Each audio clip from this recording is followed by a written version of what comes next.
2025년 10월 5일 주일 예배에 하나님께서 우리에게 주시는 말씀은 열왕기상 12장 31절과 32절 말씀입니다. 모두 일어나셔서 봉독해 올리겠습니다.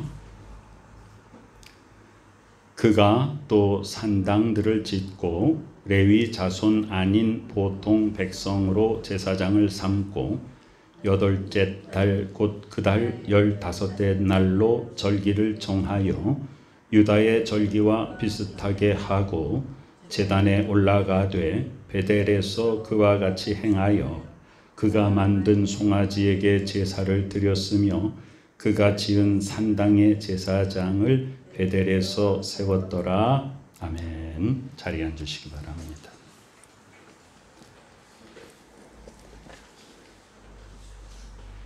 이스라엘의 왕조는 첫 번째 왕 사울로 시작이 됩니다. 그러나 사울이 하나님의 뜻에 어긋나게 행하여 하나님께서 사울을 폐하시고 다윗 왕조를 세우십니다. 그래서 2대 왕이 다윗이죠. 다윗이 이제 솔로몬에게 왕좌를 물려주고 자신이 하지 못했던 성전 건축을 솔로몬을 통해서 할 수 있도록 하나님이 허락하십니다. 그런데 솔로몬은 이 세상 누구도 따라갈 수 없는 지혜로운 왕이었고 또 가장 강대한 나라를 세웠습니다. 부유한 왕이었습니다. 그런데 정략 결혼을 참 많이 했죠. 그래서 이방 나라의 공주들, 왕족들을 다 끌어들여왔어요. 그래서 많은 왕비와 또 빈 비들을 두었습니다. 그런데 그들이 올 때 뭘 가져왔습니까? 자기 나라에서 자기가 섬기던 우상들을 가져왔죠. 그래서 그 우상들을 섬기기 시작했습니다. 그래서 솔로몬 왕 때 이스라엘 나라에 우상이 곳곳에 즐비했습니다. 그것이 솔로몬의 가장 큰 죄악이었죠. 열왕기상 11장 26절 이하에 보면요, 여로보암이라는 사람이 등장하는데요. 이 여로보암은 이스라엘의 굉장히 훌륭한 그런 장수입니다. 그런데 여로보암이 길에서 선지자 아히야를 만납니다. 그런데 아히야가 하나님의 뜻을 받들어서 예언을 하게 되는데요. 그냥 말로 예언하는 것이 아니라 어떤 행위를 하게 돼요. 퍼포먼스를 하게 되는데요. 새 옷을 입고 있었어요. 그런데 이 선지자 아히야가, 근데 이 선지자가 갑자기 그 새 옷을 쫙쫙 찢어버립니다. 몇 조각으로 찢냐면 12조각으로 찢습니다. 그 12조각의 의미는 12지파를 의미하죠. 그 중에서 자기 옷을 12조각으로 찢은 다음에 10조각을 여로보암에게 이렇게 줍니다. 그러면서 하나님께서 12지파 중에서 이 10지파를 너에게 주었다. 그리고 네가 그 왕이 될 것이다 라고 예언합니다. 그런데 이 이야기가 그 당시에 아직 솔로몬이 왕이었잖아요. 우리 고대 사회의 왕은 죽을 때까지 왕이잖아요. 솔로몬이 아직 살아 있습니다. 근데 솔로몬이 그 얘기를 듣게 됩니다. 그러니까 어떻게 돼요? 여로보암을 죽이려고 하죠. 왕이 있는데 지금 누가 왕이 된다고 하니까 자기 아들도 아닌데.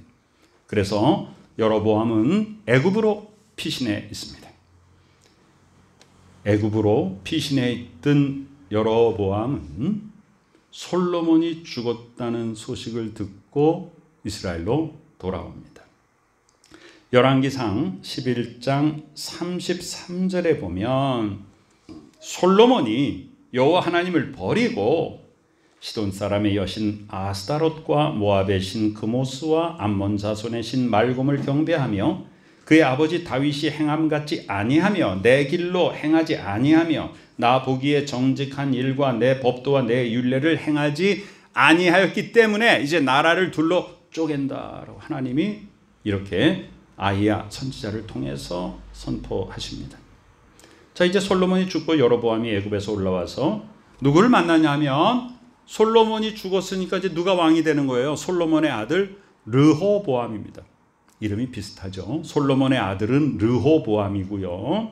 또 지금까지 얘기했던 그 한 사람은 여로보암입니다. 여로보암이 애굽에 피신해 있다 솔로몬이 죽고 나서 이스라엘로 와서 르호보암, 솔로몬의 아들을 만납니다. 그래서 뭐라고 말하냐 하면 솔로몬이 나라를 굉장히 강대하게 했습니다마는 성전도 건축하고 자기의 왕궁도 건축하고 많은 것을 나라를 막 대외적으로 크게 세우다 보니까 누가 고생해요? 백성들이 고생이잖아요. 그것은 세계 어떤 나라의 역사를 보더라도 그 나라에서 뭔가 두각을 나타낼 만한 어떤 일들이 있었다 그러면 그 시절에는 백성들이 많이 고생을 했던 것이죠. 나가서 일을 해요. 부역을 해야 되고 세금을 많이 내야 되고. 그래서 너무 힘이 들었습니다. 그래서 이 여로보암이 백성들의 대표들과 함께 르호보암, 이제 차기 왕을 만납니다. 그래서 르호보암이요, 아버지 선왕 솔로몬이 나라를 참 부강하게는 했지만 우리 백성들 너무 힘들게 했어요. 그러니까 우리 좀 이제 당신이 아들이 새 왕이 됐으니까 우리를 조금만 편안하게 해주면 좋겠습니다. 그랬어요. 그랬더니 이 르호보암이 내가 좀 이 신하들과 의논하고 생각해보고 할 테니까 내가 얘기해 주겠다. 그래서 돌아갔습니다. 그리고 르호보암이 신하들에게 그 얘기를 나누기 시작합니다. 그런데 먼저 솔로몬 왕을 섬겼던 원로 신하들이 말합니다. 제 아들 왕이시여, 아버지가 너무 힘들게 한 건 사실입니다. 그러니까 조금 이제 세금도 좀 낮추시고 부역도 좀 줄이시고 그래서 백성들 편하게 해주시면 좋겠습니다. 그랬어요. 그런데 이 솔로몬의 친구 젊은 신하들이 아니다, 이 백성들이 말이지 덜 고생을 해서 그렇다. 그래서 결국은 르호보암이 뭐라고 말하냐, 열왕기상 12장 11절에 보면 내 아버지께서 너희에게 무거운 멍에를 메게 하였으나 이제 나는 너희의 멍에를 더욱 무겁게 할 것이다. 내 아버지는 채찍으로 너희를 징계하였으나 나는 전갈 채찍으로 너희를 징계하리라. 이렇게 말합니다. 그러니까 여로보암이 안 되겠다, 이 사람 안 되겠다 싶어가지고 10지파를 이끌고 북쪽에 북왕국 이스라엘을 세우게 됩니다. 그리고 남쪽에는 유다와 베냐민 지파가 이제 르호보암을 섬기는 남왕국 유다가 되죠. 그래서 나라가 북이스라엘과 남유다로 쪼개지게 됩니다. 자, 그 다음에 생기는 문제, 우리 주보의 뒷페이지에 이렇게 표를 만들어 놓았습니다. 어떤 일이 있었냐? 오늘 우리가 읽은 본문의 앞뒤를 쭉 보면요, 여로보암이 에브라임 산지에 12장 25절 에브라임 산지 북쪽 이스라엘 거기에 세겜을 건축하고 세겜 성을 건축했다 그 말이에요.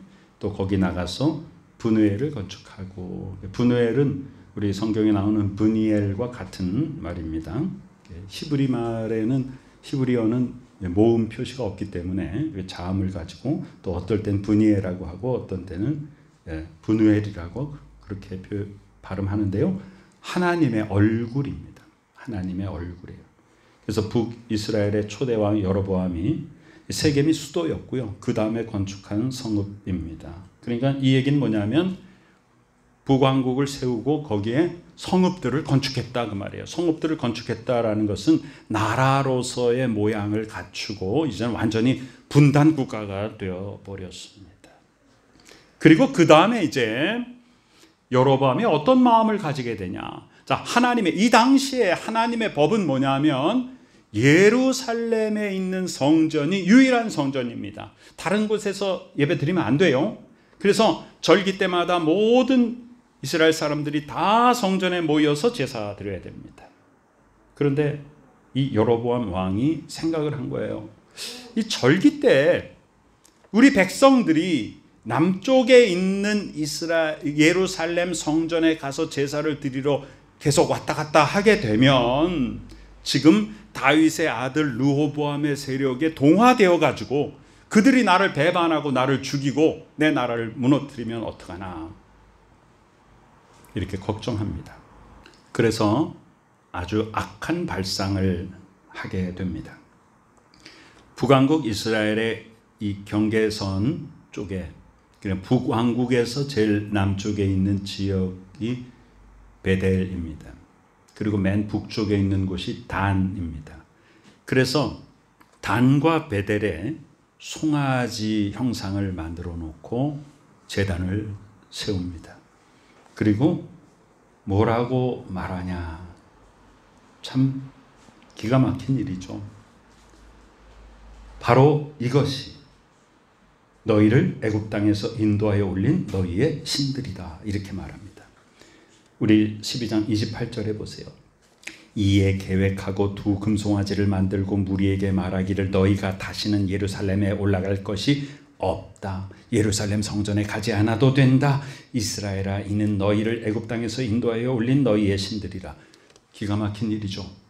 송아지를 만들어 놓고 이 송아지가 누구라고 말하냐? 너희를 애굽 땅에서 건져 올린 하나님이다. 이 송아지 상에게 절하라. 이렇게 말합니다. 그런데 그 말을 듣는 백성들이 얼마나 어리석은지 몰라요. 그 지도자가 참 중요한 것이죠. 이 지도자가 그렇게 얘기하니까 백성들이, 이 지도자는 단지 정치적이고 또 경제적이고 이런 부분만 인도하는 것이 아니에요. 영적인 세계를 인도하게 됩니다. 백성들이 판단력을 잃어버립니다. 그래서 왕이 그렇게 말하니까 자기의 거주지에서 가까운 곳으로, 왜 북쪽에다 하나 세우고 남쪽에다 하나 세우냐? 인간의 편리성을 위해서, 즉 백성들의 마음을 사고 편하게 예배드려. 예루살렘까지 갈 것 없다. 단에 가까운 사람은 북쪽에 가서 단에 제사 드리고, 남쪽에 이 남왕국 유다와 경계 쪽에 가까운 사람들은 베델에 가서 제사 드리면 돼. 이 송아지가 너를 애굽 땅에서 인도해낸 하나님이야. 거기 가서 절하면 된다. 이렇게 얘기했습니다. 그리고 원래 제사장은 어느 지파여야만 돼요? 레위 지파여야만 되죠. 그리고 아론의 직계 자손이어야만 되잖아요. 그리고 성전을 섬기는 자들은 전부 레위 지파만 할 수 있잖아요. 근데 아무나 제사장이 되게 했어요. 그래서 어떤 일이 생겼냐면 돈 주고 제사장직을 사는 일들이 생기게 되었습니다. 근데 그 날이 언제냐? 31절에 그가 또 산당들을 짓고 레위 자손이 아닌 보통 백성으로 제사장을 삼고, 날짜가 언제예요? 8째 달 곧 그 달 15째 날로 절기를 정하여. 언제입니까? 8월 15일이잖아요. 물론 이제 나라마다 다 달력이 다르고, 여기는 이제 유대 종교력이고 우리는 또 이제 음력이지만 내일이 우리 음력으로, 즉 우리의 민속력으로 8월 15일이잖아요. 8월 15일은 어떤 날이에요? 큰 보름달이 뜨는 날이기 때문에 우리가 이 추석의 그 유래를 보면은 달을 굉장히 숭배하던 그런 우리의 옛날 그런 무속적인 그런 것들이 이 속에 담겨 있습니다. 북왕국 이스라엘이 거짓 제단을 세우고 거기에 송아지를 세워놓고 뭐라고 말하냐? 날짜를 8월 15일로 정하고 그날 여기 와서 예배드리라. 이렇게 말합니다. 왜 8월 15일이냐면 이스라엘의 초막절, 장막절이 7월 15일이잖아요. 그보다 한 달 후에 자기 마음대로 날짜를 정해서 아무나 제사장을 세워놓고 백성들을 미혹해 해서 단이나 베델에서 제사를 지내고 송아지에게 절하게 합니다. 우리들 이 추석 때 어떤 일들 많이 합니까? 보름달 보고 소원을 빌었냐, 그런 얘기를 많이 하는데, 우리가 그럴 때 우리 그리스도인들이 생각 없이 거기에 동화되는 일들이 종종 있습니다. 네. 저는 이런 얘기도 들어봤습니다. 어떤 학생 청년이 저한테 목사님 보름달에 소원 빌었어요? 그 학생도 역시 크리스찬입니다. 그런 문화가 우리 속에 마치 아무것도 아닌 것처럼, 그런데 그건 굉장히 심각한 우상 숭배입니다. 우리가 달을 향해서 뭔가를 빌고 소원을 생각하고, 우리가 그런 것들이 어느 것으로 확장되냐 하면요, 무슨 관광지에 가서 폭포가 있으면 그 폭포에 소원을 빌거나 바위를 보고 바위에 소원을 빌거나 이런 얘기들이 이렇게 보면은 많이들 올라와 있어요. 그러니까 그런 문화들이 우리 속에 아무렇지도 않은 것처럼 이렇게 퍼져 있다는 것이죠. 왜 그러냐 하면 우리의 문화라고 이름 지어지는 그 속에 흑암 권세가 끼어들어서 우리에게 우상숭배가 마치 자연스러운 것처럼, 그게 무슨 우상숭배야, 그냥 재미로 하는 건데 어쩌면 그게 문화적이고 문학적이고 뭔가 사람의 감성적이고 이게 무슨 죄냐, 이런 것 속에서 우리는 미혹을 받습니다. 그런데 심각한 건 뭐냐면 북왕국 이스라엘 사람들이 모두 다 거기에 동화되었다는 것입니다. 마음대로. 그 표를 보시기 바랍니다. 예루살렘 제단은 누가 세웠냐? 바로 다윗의 지시를 따라 솔로몬이 여호와께 순종하는 마음으로 세웠습니다. 단과 베델의 제단은요, 반역을 일으키고, 물론 그 원인은 르호보암이 제공을 했지만 어쨌든 다윗의 왕조가 아니잖아요. 그래서 반란을 일으키고 열지파를 이끌고 북쪽에 나라를 세우고 남북을 분단시킨 여로보암은요 모든 것이 다 악했습니다. 그래서 이제 남북 왕조에 여러 왕들이 있거든요. 그 왕들이 선하냐 악하냐를 판단하는 기준에 항상 빠지지 않는 말이 있습니다. 선한 왕에게는 뭐라고 말하냐면 다윗을 본받아 다윗의 행위를 따라서 선하게 행하였다라고 말하고요. 악한 왕은 누구를 따라서? 여로보암의 행실을 따라서 악하게 행했다라고 말합니다. 그러니까 여로보암은 악한 왕의 상징이 되어버린 것이에요. 시작부터 우상을 세웠습니다. 정치적인 이유로 자기 뜻대로 여로보암이 세웠는데 이 속에는 무서운 우상숭배의 죄가 담겨 있단 말이에요. 왜 세웠냐? 온전히 속죄제를 드리기 위해서, 화목제를 드리기 위해서 하나님께 드리는 예배 중심의 장소로 세웠습니다. 그런데 여로보암의 제단은 북왕국 이스라엘 백성들이 예루살렘에 가지 못하도록 하기 위해서 세웠습니다. 순전히 자기의 정치적인 목적을 이루기 위해서 우상 숭배를 백성들에게 강요했던 것이죠. 그 장소가 어디냐? 여호와께서 택하신 예루살렘입니다. 그래서 이 예루살렘 성전 한 곳을 지정하시고 모든 백성들은 다 여기 와서 예배드리라 라고 하나님이 명령하셨는데, 그것을 여로보암이 마음대로 북쪽 끝과 남쪽 베델에 하나님이 택하지 않으신 곳에 세웠습니다. 이 베델이라는 이 장소의 이름은 우리가 잘 알고 있죠. 벳 그러면 어떤 집이고 엘은 하나님이잖아요. 하나님의 집인데요, 이 장소가 나중에 어떤 이름이 됐습니까? 벳 아웬이 됐어요. 아웬은 우상이거든요. 하나님의 집이 여로보암이 여기다 우상의 단을 세움으로 말미암아 나중에 벳 아웬으로 바뀌게 됩니다. 또한 이 제단은 어떤 모습을 가지고 있었냐? 성전 안에 번제단을 세우고 규례에 따라서 성결하게 제작을 했습니다. 그러나 여로보암의 제단은 금송아지를 세우고, 이것은 애굽의 신을 상징합니다. 엄청난 우상 숭배를 백성들에게 하도록 강요한 것이고, 백성들은 거기에 모두 다 아무 생각 없이 그 왕의 지시에 그대로 따르게 된 것이죠. 제사 주관자가 누구냐 하면 레위인과 제사장입니다. 하나님이 택하신 지파인데, 북왕국 이스라엘의 여로보암 왕은 일반 백성 중 임의로 아무나 제사장을 세우고 제사장직을 팔고 사게 했고 아무에게나 그 일을 맡겼습니다. 완전히 엉터리죠. 가짜입니다. 우리는 지금 이 세상에서 가짜 복음이 만연하고 있는 것을 우린 반드시 깨달아야 됩니다. 하나님께 우리는 항상 기도해야 됩니다. 주여 영적인 분별력을 주시옵소서, 이렇게 기도해야 됩니다. 하나님 무엇이 진짜이고 무엇이 가짜인지 알게 해 주시옵소서. 이런 얘기를 들었습니다. 조폐 공사에서 이 위조 지폐를 감별하는 분들이 있다고 그래요. 근데 이분들은 어떤 교육을 받냐 하면 세상에 나와 있는 많은 위조 지폐들을 보고 이것이 가짜다 이런 교육 받지 않는다고 합니다.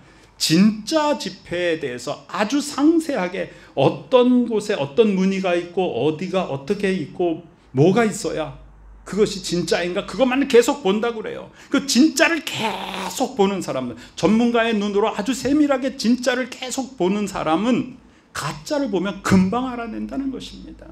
그럼 우리는 어떤 마음으로 신앙생활을 해야 됩니까? 항상 순수 복음 가운데 예수 그리스도의 참 뜻이 무엇인지, 십자가의 도가 무엇인지, 부활의 능력이 어떤 것인지 항상 그것을 우리는 알고 믿어야 됩니다. 그리고 믿고 그 안에 순종하고 체험하고 그것이 내 삶의 증거로 드러나야 됩니다. 그것이 참 복음입니다. 그런데 우리의 가려운 귀를 긁어주는 그런 거짓 복음들이 있어요. 그리고 하나님의 뜻이 아닌 내 뜻을 이루기 위한 소위 이 세상에서 추구하는 물질 만능주의, 성공지향주의를 복음인 것처럼 꾸며서 그것을 우리에게 심어놓는 그런 거짓 복음들이 이 세상에 지금 만연하고 있습니다. 결코 하나님의 복음은 물질 만능주의가 아닙니다. 성공지향주의가 아닙니다. 번영하는 것이 목적이 아닙니다. 형통이란 말은 단어는 같아도 세상의 형통과 하나님의 형통은 달라도 너무 다른 것 아닙니까? 우리는 기도할 때 내가 어떤 필요한 것들을 쫙 적어놓고 하나님 앞에 이것 주세요 쫙 하나님 앞에 계속 늘어놓습니다. 그래서 우리의 기도는 전부 내가 필요한 것을 주세요라고 하는 기도가 나의 기도라면 그것은 정말 깊이 생각해 봐야 될 문제이죠. 기도의 가장 모범, 딱 한마디로 기도의 모범을 말하면 겟세마네 동산에서 예수 그리스도의 마지막 기도입니다. 모든 고뇌와 모든 고통과 번민이 다 끝나고 마지막에 예수 그리스도께서 성부 하나님께 한 기도가 뭐예요? 나의 뜻대로 마시고 아버지의 뜻대로 하시옵소서입니다. 그러니까 우리가 내가 필요한 것들을 하나님 앞에 달라고 하는 기도를 하다가 우리는 어떤 것을 깨닫느냐? 이게 기도의 본질이 아니구나 깨달아야 됩니다. 그리고 하나님, 내 것을 다 내려놓고 하나님의 것으로 채워주옵소서. 내 뜻을 이루기 위해서 하나님이 필요한 것이 아니라 내가 하나님의 뜻을 이루기 위한 하나님의 도구가 되게 하여 주옵소서. 이것이 참 복음입니다. 하나님이 정하신 그것을 벗어나서 여로보암은 마음대로 8월 15일이라는 절기를 정해버렸습니다. 하나님께서 임재하시고 불로 응답하셨는데 열왕기상 13장에 보면요, 제단이 갈라져요. 선지자를 통해서 하나님이 저주를 하십니다. 그리고 이 결과가 어떻게 되는가? 하나님의 심판과 저주가 임하는 것이고요, 예루살렘 성전을 통해서는 하나님의 언약이 이루어지고 하나님의 영광이 우리 가운데 나타나게 되십니다. 그래서 참 복음은 무엇인가? 순종과 하나님의 언약과 하나님의 임재하심과 우리의 죄를 사해 주시는 속죄와 그리고 예배의 중심이 바로 예루살렘 성전이었고요, 북왕국 이스라엘의 거짓 제단은 불순종과 분열과 우상 숭배와 인간 중심 예배, 겉으로는 예배를 드리는 것 같지만 그 속에는 인간의 탐욕이 가득하고 우상 숭배가 만연했던 곳이 북왕국 이스라엘의 껍데기만의 예배였던 것입니다. 진짜와 가짜, 참과 거짓, 진리와 비진리를 분별할 수 있는 능력을 주시기를 간절히 기도합니다. 세상의 흐름 속에 악한 사탄이 우리를 미혹하는 그 실체를 분명히 알게 하시고 악한 세상 속에서 선한 그리스도의 능력이 드러나게 하여 주시기를 간절히 기도합니다. 이번 명절 기간에 우리가 세상의 풍조를 따르지 아니하고 그리스도의 평강을 전하는 자가 되게 하여 주시기를 기도합니다. 우리들의 모든 혈육 일가 친척들 속에 하나님의 은혜가 충만하게 임하시기를 간절히 축원합니다. 아멘. 모두 자리에서 일어나시기 바랍니다. 아버지 하나님이여, 우리가 행여라도 흑암 권세가 틈타서 그것에 흔들리지 않도록 지켜주시기를 기도합니다. 나 한 사람이 모든 혈육들 일가 친척들 속에서 평화의 사도가 되어서 온 가족 친지 속에서 화목의 중심이 되게 하여 주시옵소서. 지금은 우리 구주 예수 그리스도 귀하신 은혜와 하나님 아버지 크신 사랑하심과 성령님의 놀라운 역사하심이 영안을 열어서 참과 거짓을 분별하고 하나님의 뜻을 이 땅에 펼치며 살아가기를 소망하는 믿음의 식구들의 머리 위에 지금부터 영원까지 함께 계시옵기를 간절히 축원하옵나이다. 아멘.